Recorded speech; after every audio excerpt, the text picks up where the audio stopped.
क्यों पता नहीं था आपको?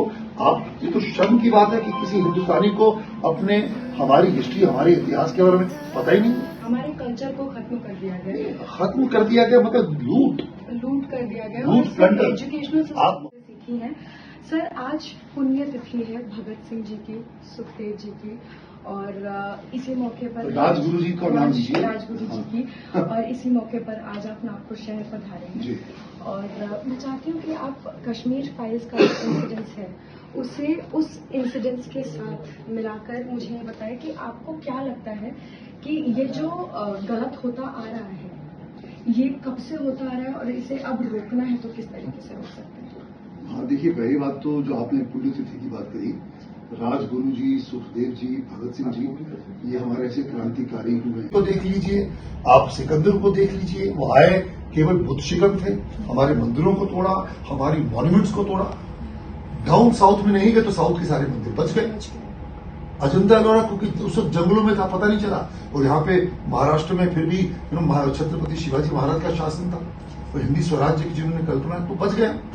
तो ये तो हमेशा होता है। 1947 में वहां पे हुआ अपना क्या पार्टीशन में, वेस्ट जो पंजाब है वहां पे हुआ, और नवाखाली जो बंगाल है वहां पे हुआ, ईस्ट जो अपना जो पाकिस्तान बना बाद में। तो कब नहीं हुआ? मुगल से उन्होंने वो किया। हमारे देश में चित्तौड़गढ़ में 3 बार जौहर की रस्में हुई है, जहां पे औरतों ने रानी पद्मावती के समय 30,000 औरतों ने जौहर किया, आत्मदाह किया। क्या हम इन क्रूर मुगल शासकों के हम उसमें वहां पे नहीं आएंगे? इनके हाथ नहीं चढ़ना चाहिए। उसके बाद कर्णावती के वक्त हुआ, और फिर अकबर के जमाने में हुआ। अब अकबर को लोग कहते हैं कि इज अ सेक्युलर किंग। कहां से सेक्युलर? जिसने जजिया टैक्स लगाया हमारे देश में। उसके समय चित्तौड़गढ़ में तकरीबन 15 से 17,000 औरतों ने वो अपना जौहर की रस्म की, और 30,000 निर्दोष बच्चों को, बूढ़ों को, व्यक्ति को उसने मौत की घाट उतार दिया था। तो दैट वॉज तो नरसंहार था। दैट वॉज ये तो होता है। कश्मीर फाइल्स का बहुत ही दुखद है, it is a very sad thing जो हुआ, और ये कड़वा सच लोगों के सामने जो आया, हमें से सीखना चाहिए। मुझे ऐसा लगता है सर कि ये एक नई मुहिम है जहां पर हम अपने ट्रेडिशन को, जहां हम अपने कल्चर को एक साथ लाने की कोशिश भी कर रहे हैं।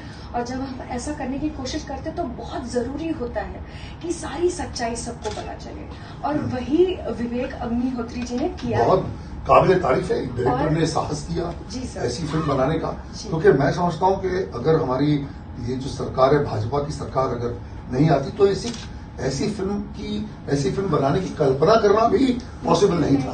मुश्किल नहीं, नामुमकिन हो जाता, लोग नहीं कर पाते। अब जब मैं मुहिम की बात करती हूँ सर, तो हमारे सर हैं संदीप जोशी जी, उन्होंने 3,500 लोगों तक ये मुहिम पहुंचाई है, उन्हें फ्री टिकट्स दी हैं। क्योंकि कई लोग होते हैं जो अफोर्ड नहीं कर सकते या अपने दम पर नहीं जा सकते। तो आपको क्या लगता है कि ऐसा और करना चाहिए, और किस तरीके से हम इस मूवी को लोगों तक पहुंचा सकते हैं? ये बहुत ही बढ़िया, बस ये माउथ देखिए, कहते हैं कि एक कहावत है कि आवाज़े खल्क नकाराए खुदा, voice of people, voice of God.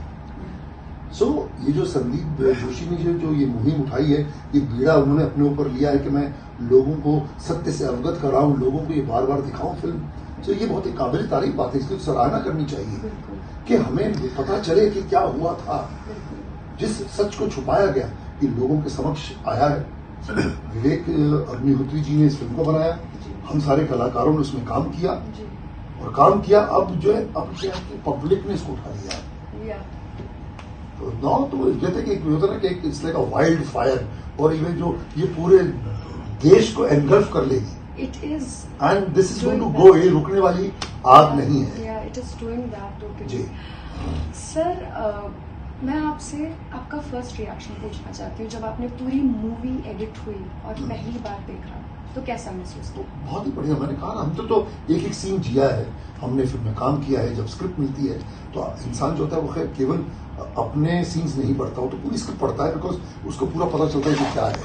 सो बहुत ही उसी वक्त बहुत ही मार्मिक, बहुत ही दारुण कथा थी। यार ऐसा हुआ तो वी आर वेरी हैप्पी कि इसको अब करेंगे।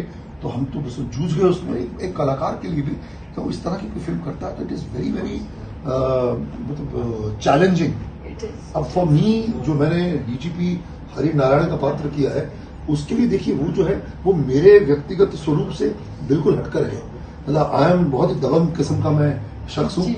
मैं रुकता नहीं जी। हूँ। पर उसमें उसकी बेबसी थी उस पात्र की हाँ। कि इस उच्च स्तर पर पुलिस फोर्स में ही top position and he was helpless, he couldn't do anything. तो अगर वो कुछ नहीं कर पा रहा तो जो निर्दोष नागरिक थे उनकी क्या व्यथा होगी, क्या दुर्दशा होगी। तो वो फंसा हुआ सहमा, वो जो चाहता है कुछ नहीं कर पा रहा, ही फील्स गिल्टी कि मैं इतने हाई पोस्ट पे होके मैं यहाँ का जो नरसंहार है, जो जेनोसाइड है, मैं इसको रोक नहीं पा रहा। सो वो आपने फिल्म में देखा, बहुत ही natural true to life film थी उसकी परफॉर्मेंस। सर, जब आपने ये डायलॉग कहा कि मीडिया, अब मैं किन शब्दों में बोलिए आप, अगर आपने फिल्म देखी है तो बोलिए। मीडिया रखेल है। हाँ जी, किन की रखेल है?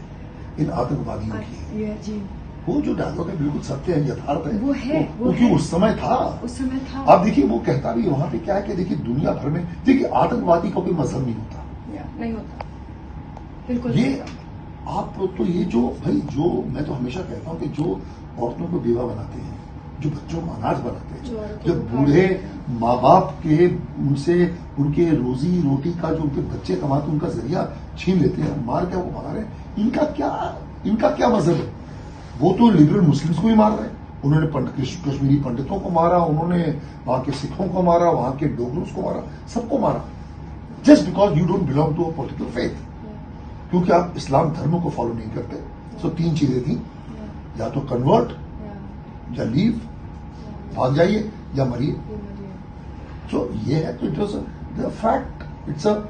और जब हमने पहला रिएक्शन था कि बिस्किट बढ़िया है, और फिल्म देखने के बाद यस, मुझे तो एक एक चीज फिल्म की बहुत ही खूबसूरत, बहुत ही अच्छे तरीके से एक जो डार्क सत्य है, मैं समझता हूं कि शिंडलर्स लिस्ट के बाद जो एक स्टीफन स्पीलबर्ग ने फिल्म बनाई थी on the Holocaust of the German, जो नाजीज, जिन्होंने ज्यूज का जो नरसंहार किया था, उनके साथ जो 60 लाख ज्यूज मारे थे, 60 लाख ज्यूज।